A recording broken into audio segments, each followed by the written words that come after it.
রাঙামাটি বাংলাদেশের দক্ষিণ পশ্চিমে অবস্থিত একটি পার্বত্য জেলা, যা প্রাকৃতিক সৌন্দর্য ও সাংস্কৃতিক বৈচিত্র্য দ্বারা সমৃদ্ধ। সবুজ পাহাড়, নীল জলের হ্রদ আর আদিবাসী সংস্কৃতির এক দুর্দান্ত মিশেল নিয়ে সাজানো এই জায়গা কেবল দর্শনীয়ই নয়, এক অভিজ্ঞতার নাম। চলুন শহরের কোলাহল ছেড়ে পাড়ি দিই শান্ত, রহস্যময় আর মন জোড়ানো রাঙামাটির পথে।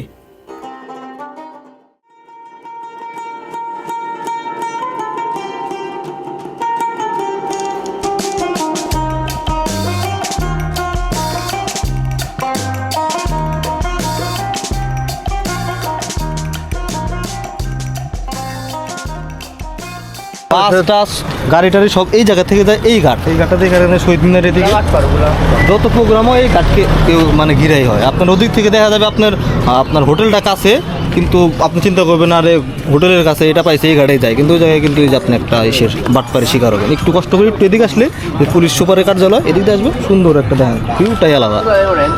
ঘাট সামনে একদম অস্থির একটা জায়গায় দিচ্ছে, ভালো একটা জায়গায় পড়ছে।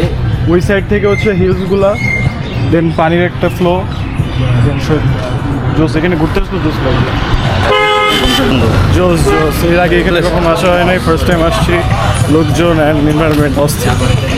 এইটা হচ্ছে মেইন ঘাট আর কি, রাঙামাটির মেইন ঘাটটা। এর উপর কিন্তু অনেক নৌকা ভাসতেছে, মানুষজন এনজয় করতেছে অনেক। ওই বোট কত দিয়ে ঠিক করলা? বোট তো চাইছিল 4000, পরে আমরা অনেক নেগোসিয়েশন করে 3-এর মতোই করছি, আর 200 টাকা আর কি বাড়াই দেবো। এটা মূলত ট্রলার, কিন্তু রোদ এখন নাই, ওইটা অনেক সুন্দর হয়ে গেছে। আকাশে অনেক মেঘলা, আশা রাখি বৃষ্টি হতে পারে। আর শুভলং ঝর্ণায় যতটুকু শুনলাম পানি মনে হয় আছে, তো ওই জায়গায় আগে আমরা যাবো। আর ঝুলন্ত ব্রিজ সময় পেলে যাবো, আর নাহলে বাইক নিয়ে যাবো। এরকম দেখা যাক। এটা হচ্ছে ট্রলার। আগে 4টা স্পট দেখবো, তারপর যা হইব সেটার উপর ডিপেন্ড করে আমরা ওইদিকে আগাবো। যদি টাইম কভার করতে না পারি, ওটা আমরা কম্পেনসেট করবো, কোনো সমস্যা নেই। বাট আমাদের মেন ওই 4টা 5টা যা আছে ওগুলো কমপ্লিট করা, তারপর আস্তে ধীরে ওইদিকে যাবো। ঠিক আছে? ঠিক আছে, আপনি রাজি তো? বন্ধু, রাব্বিকে নিয়ে যাত্রা আমাদের শুরু হয়ে গিয়েছে। রাব্বির লয় ঝগড়া করে রাব্বির যাত্রা শুরু হয়েছে। রাব্বির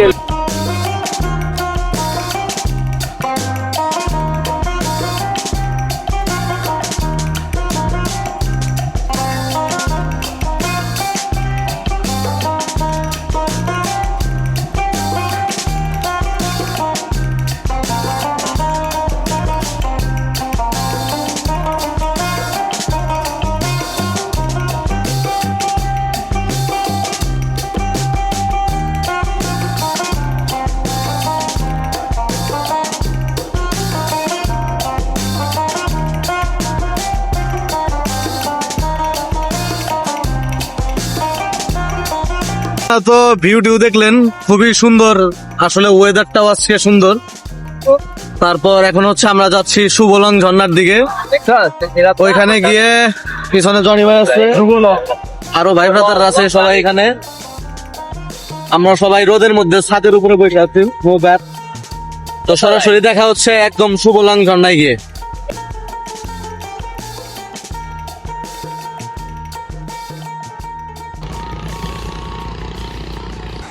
ঝর্ণায় একদমই পানি নাই, তার মধ্যে আবার বৃষ্টি শুরু হয়ে গেছে, ওয়েদারটা খারাপ। তারপর ওই জায়গা থেকে আমরা এই শুভলং ঝর্ণার টিকিটটা কেটে নিলাম, জনপ্রতি টিকিট 20 টাকা। ওইদিকে পেয়াসরা তো গোসল করতেছে, ওরা আসে নাই। আমি দেখে কিছু শ্যুট নিব। পাহাড়গুলো খারাপ না, বান্দরবনের মতোই, তবে সাঙ্গু বেস্ট। তারপরও এটাও একদম খারাপ না। দেখি সামনে ঝর্ণায় বলে একদমই পানি নাই। তারপরও যেহেতু আসছি, কি একটা অবস্থা দেখা যায়। তবে ঝিরি ঝিরি বৃষ্টি হইতেছে। এই পাহাড়টা ভালো উঁচা আছে, এই তো ওদিক দিয়ে এই ঝর্ণার এইদিকে। দেখি সামনে যাওয়া যাক। তবে এইটুকু আবার অন্যরকম একটা সুন্দর। সে ভাই কি সাউন্ড করে! এই তো রাস্তা।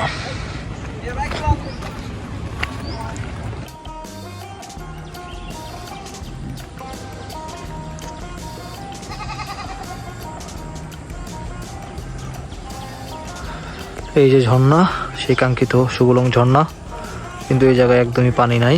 পানি ছাড়া আসলে ঝর্ণার সৌন্দর্যই থাকে না। তারপরেও পাহাড়গুলো অনেক ভালো লাগতেছে। আর এখন যে সময় পাহাড়গুলো অনেকটাই সবুজ, হালকা বৃষ্টি হইতেছে। বৃষ্টির সময় আসলে পাহাড় অনেক সবুজ থাকে, গাছপালাগুলো। এই তো ঝর্ণা, একদমই শুকনা, নিচেও একদম পানি নাই। তাই বর্ষায় জানেনই তো পুরো জায়গাটায় কিন্তু পানিতে একদম ভরে যায়। একটা পরিবেশে অনেকটা দোলনা, মানে এইটার ফিল জাস্ট অন্যরকম। তার মধ্যে হালকা বৃষ্টি, দেখি একটু বৈশা ফিল নেই।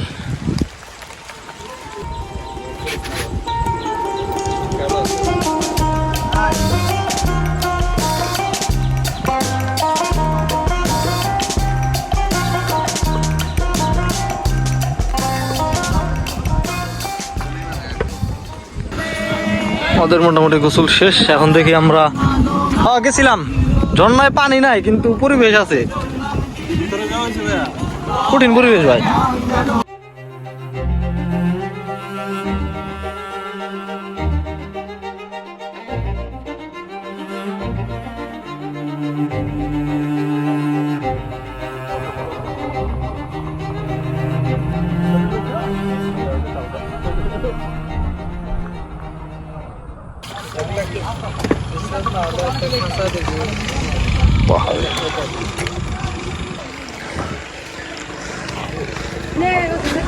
মাস্টার পাড়া,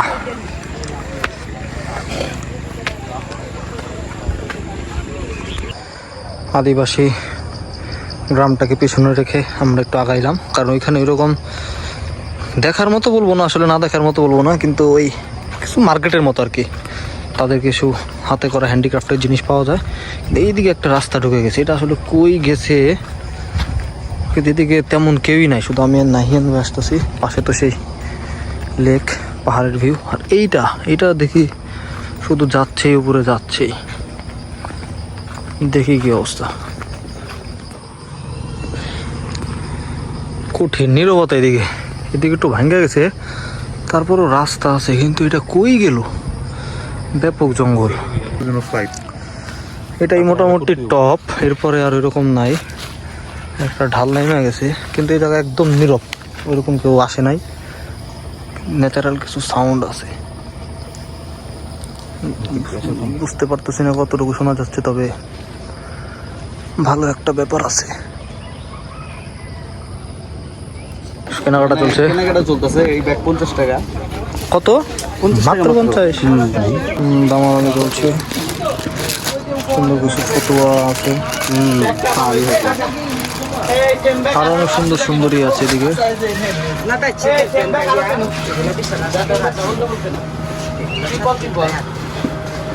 বিকাল 5টার মতন বাজে, আমরা এখনো রাঙামাটি কাপ্তাই লেকে ঘোরাঘুরি করতেছি।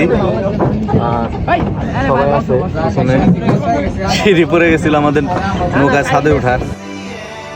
বিকেল হয়ে যাওয়ার কারণে আমরা খুব বেশি স্পটে যেতে পারিনি, তাই আমরা শেষমেশ চলে যাই রাঙামাটি ঝুলন্ত ব্রিজ দেখতে, এবং ঝুলন্ত ব্রিজ শেষ করেই আমরা লেকে বসে সূর্যাস্ত দেখি এবং তারপর চলে যাই আমাদের হোটেলে।